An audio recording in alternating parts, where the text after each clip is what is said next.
नमस्कार, exam happy by Jharkhand channel में आपका स्वागत है। तो दोस्तों जुड़ चुका हूं मैं यहां पर झारखंड में संविदा आधारित शिक्षक टीजीटी पीजीटी की बम्पर भर्ती शुरू कर दी गई है। इसके लिए पत्र यहां पर जारी कर दिया गया है। तो इस पत्र में हम आपको बताएंगे कि योग्यता क्या होगी, उम्र सीमा क्या होगी, आरक्षण की शर्त क्या रखी गई है, मासिक प्रलब्धि, मासिक मानदेय कितना दिया जाएगा टीजीटी पीजीटी शिक्षकों को, चयन की प्रक्रिया क्या होगी, चयन किस प्रक्रिया के तहत की जाएगी, चयन का शर्त क्या रखा गया है, परीक्षा शुल्क क्या रखा गया है। अब अगली बारी यहाँ पर पारा शिक्षक बहाल की होगी, उसके लिए भी पत्र बहुत जल्द निर्गत हो रहा है। तो आप सभी यदि इन सभी चीज़ों को जानना चाहते होंगे तो आप वीडियो के अंत तक जुड़े हुए रहिएगा, और वीडियो अच्छा लगेगा तो लास्ट में लाइक जरूर कर दीजिएगा और दोस्तों को शेयर जरूर कर दीजिएगा, क्योंकि इसमें शिक्षक भर्ती से जुड़ी हर जानकारी और तैयारी आपको करवाई जाती है। तो चलिए देखते हैं क्या कुछ निकल के पत्र झारखंड शिक्षा परियोजना द्वारा जारी किया गया है। पत्र को पढ़ लीजिए और देख लीजिए और सारी बातों को जानिएगा। देखिए यहाँ पर झारखंड शिक्षा परियोजना परिषद की तरफ से निकाला गया यह लेटर है।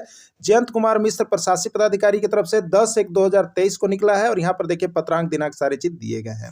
क्या कुछ है सेवा में, तो सभी जिला शिक्षा पदाधिकारी, सह जिला कार्यक्रम पदाधिकारी, समग्र शिक्षा झारखंड, सभी जिला शिक्षा अधीक्षक को यह पत्र प्रेषित कर दिया गया है। विषय क्या है, तो विषय में आप देखेंगे आदर्श विद्यालय में स्वीकृत पद के विरुद्ध आवश्यकता आधारित रिक्त पदों के सापेक्ष अल्पकालीन संविदा आधारित योग शिक्षक हेतु रिक्त पदों पर चयन के संबंध में, यानी प्रत्येक प्रखंड में जो अल्पकालिक संविदा आधारित शिक्षक हैं उसमें यहाँ पर संविदा आधारित शिक्षकों की बहाली के संबंध में कहा गया है।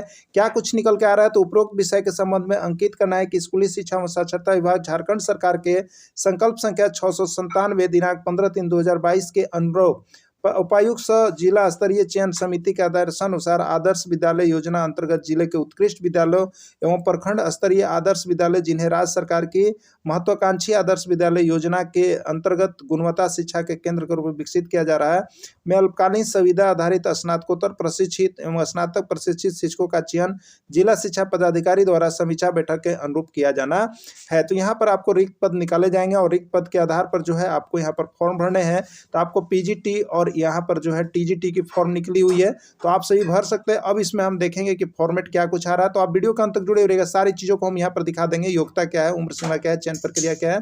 तो देखिए यहाँ पर आ रहा है आदर्श विद्यालय योजना अंतर्गत उत्कृष्ट विद्यालय एवं प्रखंड स्तरीय आदर्श विद्यालय, यानी उत्कृष्ट विद्यालय आदर्श विद्यालय में यह संविदा आधारित आपका चयन किया जाएगा।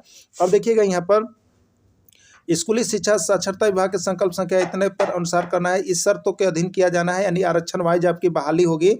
और यहाँ पर आपका विज्ञापन निकलेगा, फॉर्म भरना है, विज्ञापन तो निकल ही गया है।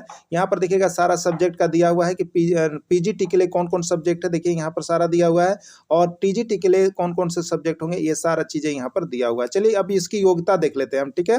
तो देखिए योग्यता क्या होगी, यदि आप पीजीटी का शिक्षक बनना चाहते हैं तो आपके लिए योग्यता क्या होना चाहिए। तो राज्य सरकार या केंद्र सरकार या विश्वविद्यालय अनुदान आयोग द्वारा मान्यता प्रदान संस्था से संबंधित विषय जिसमें चयन होना है न्यूनतम 50% अंकों के साथ स्नातकोत्तर की डिग्री, परंतु अनुसूचित जाति एवं अभ्यर्थी हेतु 45%, ठीक है। तो आपको अगर पीजीटी में जिस सब्जेक्ट में चयन होना है उससे आपने यदि पीजीटी कर रखे हैं तो आपको उसमें 50% मार्क्स होना चाहिए। अगर आप SC ST उम्मीदवार है तो आपको 45% मार्क्स होना चाहिए। उसके साथ क्या होना चाहिए, साथ में मान्यता प्राप्त प्रशिक्षण संस्थान से बीएड होना चाहिए, ठीक है। बीएड की डिग्री अनिवार्य की गई, यानी पीजीटी में 50% जनरल के लिए और बीएड होना चाहिए, और SC ST के लिए 45% और बीएड होना चाहिए। तो आप पीजीटी का फॉर्म भर सकते हैं, ठीक है। फॉर्म निकलेगा। अब देखिए स्नातक प्रशिक्षित यानी टीजीटी शिक्षक हेतु क्या आपको निकाला गया है, स्नातक प्रशिक्षित हेतु तो राज्य सरकार या केंद्र सरकार का विश्वविद्यालय अनुदान आयोग द्वारा मान्यता प्राप्त संस्थान से जिस विषय में चयन होना है न्यूनतम 45% अंकों के साथ स्नातक की डिग्री, परंतु अनुसूचित जनजाति अभ्यर्थी तो न्यूनतम 40%, ठीक है।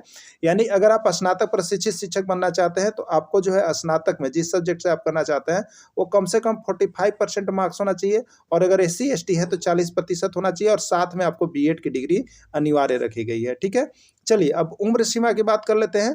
तो देखिए उम्र क्या होना चाहिए, न्यूनतम एवं अधिकतम आयु सीमा 21 वर्ष से लेकर 55 वर्ष होगी, और उम्र सीमा की गणना 31/12/2022 के आधार पर होगी। तो देखिए यहाँ पर झारखंड सरकार की तरफ से कहीं ना कहीं आपको उम्र सीमा में छूट दी गई है, ठीक है, क्योंकि बहालियां जो होती है वो 45-50 तक होती है, लेकिन यहाँ पर आपको 55 वर्ष दे दिया गया है, क्योंकि यहाँ पर 2022 किया गया है, ये यानी 17 से लगभग ये दिया जा रहा है, ठीक है।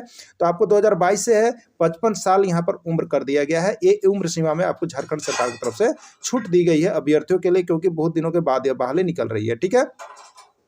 आइए आरक्षण क्या होगा। चयन में झारखंड सरकार द्वारा जिला स्तरीय नियुक्ति हेतु आरक्षण रोस्टर का पालन किया जाएगा। देखिए बहाली में आरक्षण रोस्टर का भी पालन होगा, उम्मीदवार मिल जाने से नहीं होगा। आरक्षण के आधार पर जितनी सीटें रिक्त होगी उसी के आधार पर आपकी बहाली होगी। आरक्षित पदों पर झारखंड में निवास करने वाले अभ्यर्थी जिन्हें झारखंड सरकार के अधीन सक्षम प्राधिकार द्वारा निर्गत आरक्षण प्रमाण पत्र के आधार पर ही आरक्षण का दावा किया जाएगा। ठीक है, तो आरक्षण का लाभ यदि लेना होगा तो आप झारखंड सरकार द्वारा आरक्षण पत्र का जो है वो निर्गत किया होना चाहिए, आरक्षण तभी आपको मिल पाएगा। ठीक है, देखिए शिक्षक की कोटि क्या मिलेगा, मानदेय। मासिक क्या है, मासिक प्रलब्धि मानदेय क्या है।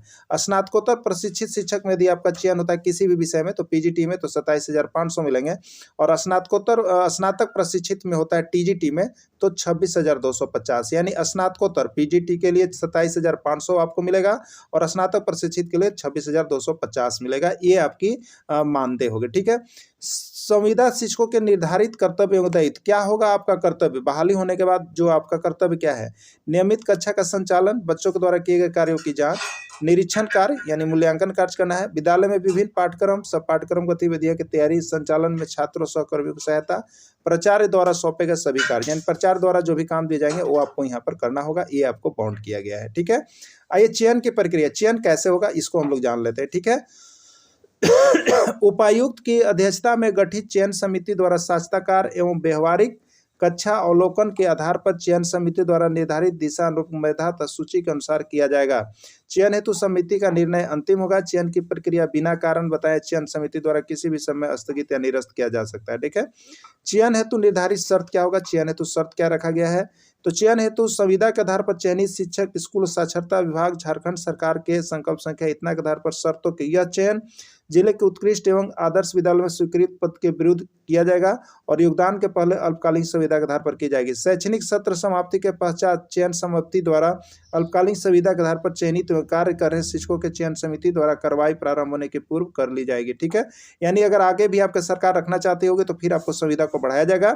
संविदा के आधार पर कार्यरत शिक्षकों का नियमित चयन का कोई दावा अधिकारी नहीं होगा और न ही ये सरकारी शिक्षक संवर्ग का हिस्सा होंगे। यहाँ पर देखिए स्पष्ट रूप से यहाँ पर निकाल दिया गया है कि आप सरकारी शिक्षक का हिस्सा कभी भी नहीं बन पाएंगे, सिर्फ आपका यहाँ पर साल साल पर आपका जो है अल्पकालिक संविदा के आधार पर किया जाएगा और आप यहाँ से हटाए भी जा सकते हैं। ठीक है, ऐसे शिक्षक विद्यालय के प्राचार्य के अधीन उनके द्वारा निर्धारित शर्त एवं बंधे संविदा के अनुरूप ही कार्य करेंगे, यानी आपको जो है यहाँ वहाँ के जो प्राचार्य होंगे उनके अधीन आपका काम करना होगा। संविदा आधारित चयन को शैक्षणिक वर्ष में 11 माह हेतु कार्य करने संबंधी इकरारनामा के आधार पर किया जाएगा, यानी 1 साल के लिए आपका काम नहीं होगा, 11 माह के लिए कार्य आपको करना होगा। यह इकरारनामा चयनित उम्मीदवार संबंधित विद्यालय के प्राचार्य के बाद निर्धारित शर्तों के अनुरूप किया जाएगा। तो आप प्राचार्य में जाएंगे वहां पर इस शर्तों के अनुरूप आपका किया जाएगा। ठीक है, चलिए अब देखते हैं आवेदन करने की प्रक्रिया क्या है।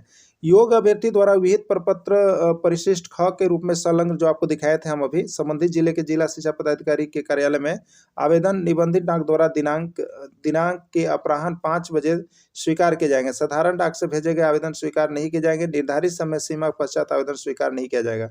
चयन हेतु विस्तृत विज्ञापन आवेदन पत्र के जिले के अधिकारी वेबसाइट पर यहाँ पर दिया जाएगा। ठीक है, तो और देखेंगे चयन के संबंध में अद्यतन जानकारी जिला शिक्षा पदाधिकारी कार्यालय में। अब देखिए चयन के संबंध में जो भी आपको जानकारी दी जाएगी वो जिला शिक्षा पदाधिकारी के कार्यालय से ही आपको मिल जाएगा। ठीक है, चयन परीक्षा है तो शुल्क क्या है, तो जनरल के लिए 100 रुपये और ST ST के लिए 50 रुपये रखे गए हैं। ठीक है, पात्रता चयन परीक्षा में बैठने की अनुमति पूर्णतः औपबंधिक होगी। आपको सिर्फ यहाँ पर एडमिट कार्ड मिल जाने से यह नहीं होगा कि आपकी नौकरी हो गई और आप यहाँ नौकरी के योग्य है। ठीक है, तो इस तरह से देखिए सारे फॉर्मेट को हमने दिखा दिया। तो यदि आप शिक्षक भर्ती से सारी जानकारी को जानते हैं तो इस चैनल को सब्सक्राइब कर ले, क्योंकि इस चैनल पर केवल जो है शिक्षक भर्ती से जुड़ी हर जानकारी और तैयारी हमको लेकर के आते रहते हैं। वीडियो के अंत तक जुड़े रहे, इसके लिए आप सभी को बहुत बहुत धन्यवाद।